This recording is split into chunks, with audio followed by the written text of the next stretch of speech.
โลจะได้นะนี่กระดูกเลยมันเป็นซ้ำสัก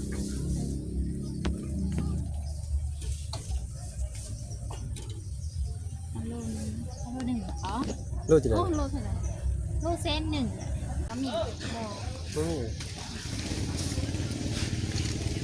เบิ่งนั้น โอ้ทักอย่างใช่ให้เก่า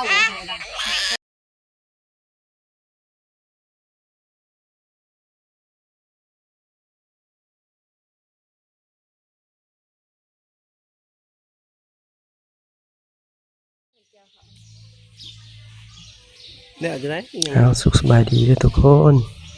อะไรเกี่ยววันนี้ก็จะพาครอบครัวมาจ่ายตลาดเนาะคนพายุสิเขาหลังจากที่ว่าเกี่ยวเขาคนเขาแล้วเนาะกะสิมาหาแนวซื้อกินแนวแซ่บๆหนึ่งว่าเศษพันกระปุ่นซื้อหอยซื้อซีนหมูเนาะ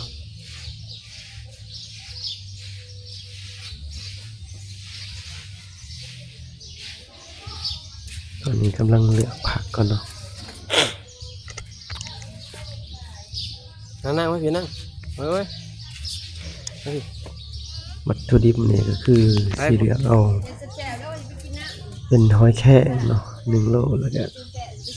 คิดว่าเป็นซีนหมูเนี่ยแล้วก็ชื่อกุ้งน้ำ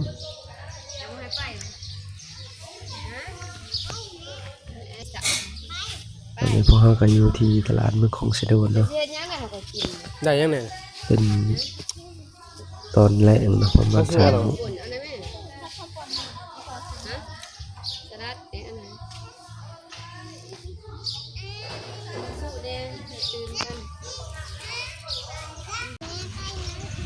เอาใหม่ได้อันบักล้า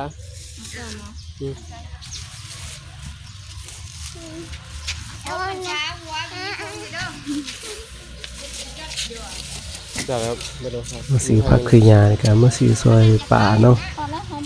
เพื่อเป็นญาติพี่น้องของข้าพเจ้าเองเนาะถ้าผู้ใดมากายมาแวะท่านนี้ก็ซื้อซอยเพิ่นเด้อเส้นเบ้ามันน่ะนัดเส้นเบ้าอ่ะมีผักสดเนาะเส้นเพอน้ำตาลผักเทียมเรียกว่าครบสุดเนาะเป็นขายก็ได้ขายถือว่าขายลืมขายส่งตอนเสาร์ตอนแรกประมาณ4 โมงก็ถือว่าเก็บเครื่องออกเมื่อเนาะเช็ดแก้วดิเอาแก้วหน่อยวะแก้วไหนวะฮะแก้วทุเรียนวะ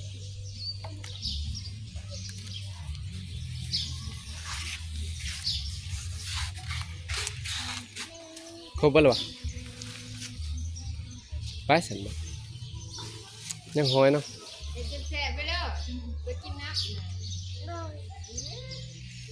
โอ้ยโรย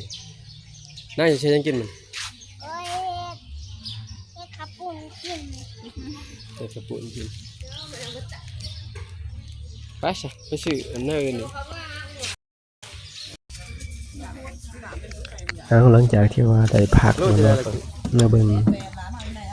สิเอากุ้งสดนำเนาะจักโลนึงกุ้งสดนี่ก็โล180,000เนาะแต่ว่าก็แพงพอสมควรช่วงนี้ก็เข้ามาราคาเครื่องของเครื่องยาเครื่องใส่ก็ถือว่าแพงเนาะโอ้ว่าจะเป็นอาหารหรือว่าเสื้อผ้าของกินของยาอย่างต่างๆเนาะค่าของชีพถือว่าแพงสูงมาสมนี่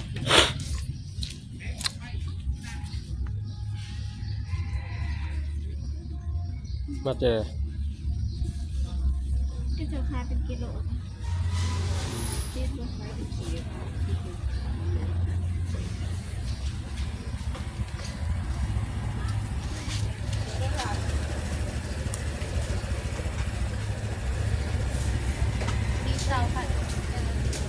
สาวครับ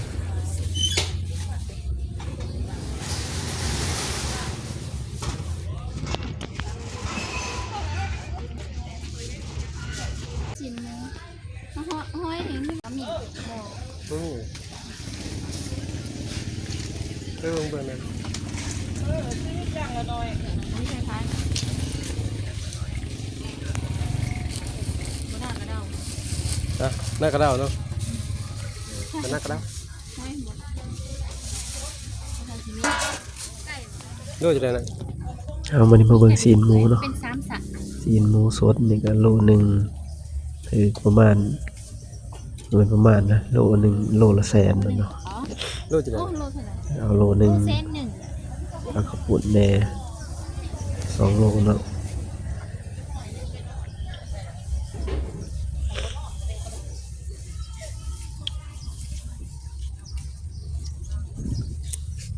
ลูกกำหนึ่งก็จะเส้นหนึ่งเลย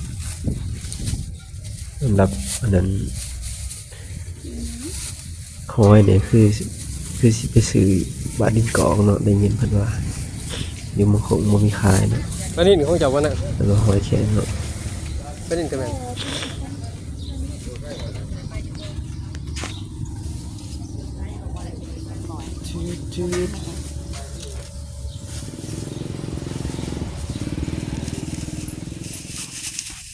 เจ้าตัว เอามาเบิ่งหอยบัดนี้ที่ว่าหอย ไว้ นี่ ข้างงูนะ สิซื้อนี่ประมาณโลหนึงนะพี่น้องเอ้ยเพราะว่า ชาม แพงหลาย มันเป็นอะไรคือต่างกัน เอา โล ตัว ห ให นึ ญ่ ง กว่า 1,000 ปลายถึง130,000เนาะ คือกันตัวนี้มันหน่อยกลัวหมูว่า หอยก็บ่ใหญ่ปานใดเนาะน้อยเนาะอันนี้ก็ปลาหมึกเลย อย่างอันเดียว นี่เป็น อาหารทะเลเนาะหลายตัวสำหรับใครยังมาซื้อสวยเราก็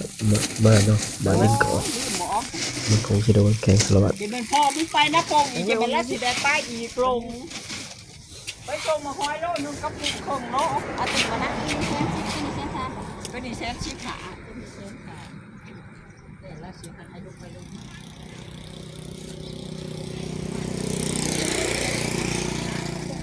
เรียนคือชิขาจะหน่อยเรามาอะไรดิจิตอลชาเวลาบอกเป็นเรื่องบอกคอลง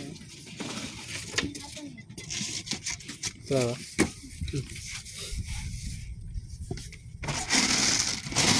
ส่งรับแอนเลยตอนลงรับไปนะ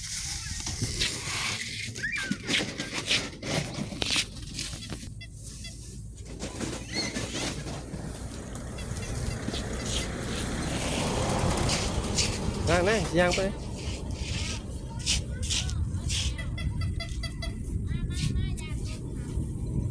รถ วันแรกไปเติมใหม่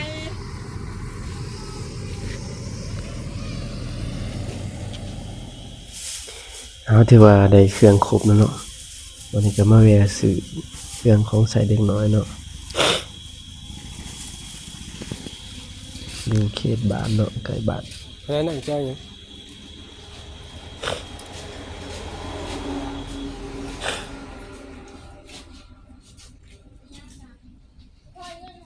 อาหารอะไร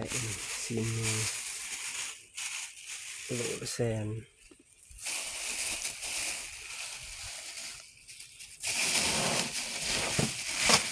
โอเค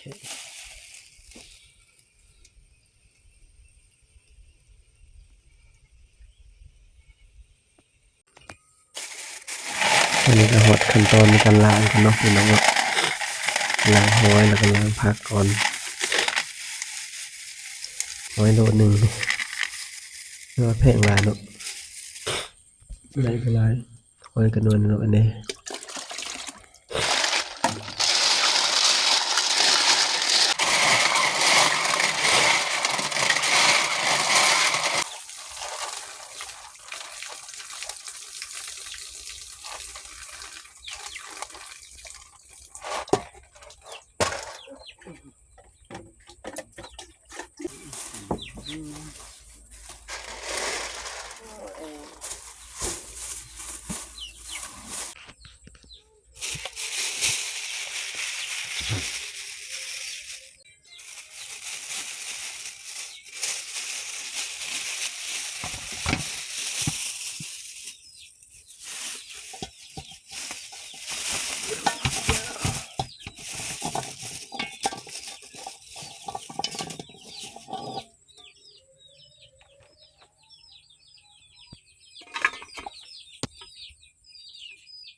ทั้งหลายยังเฮ็ดบ่ได้ล่ะเฮ็ดบ่ได้ล่ะน้อยโอ้ย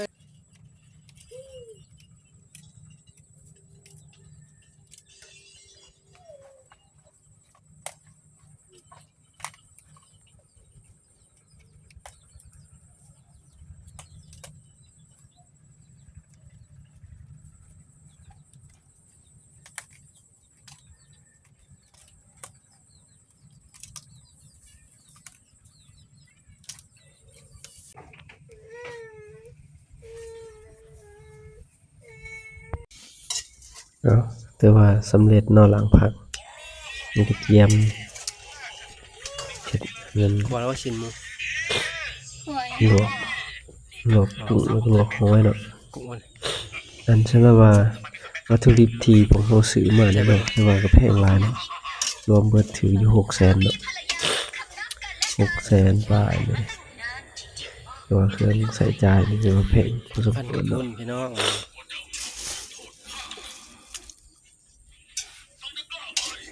เป็นจออะไรของมันโอ้ยอายุปองให้โอ้เปิดมันเลย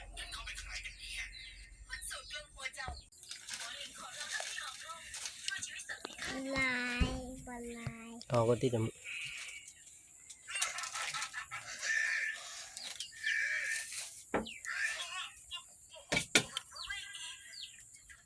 กุ้ง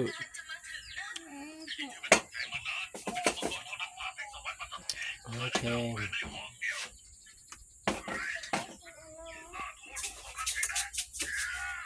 อันไหนคือไหน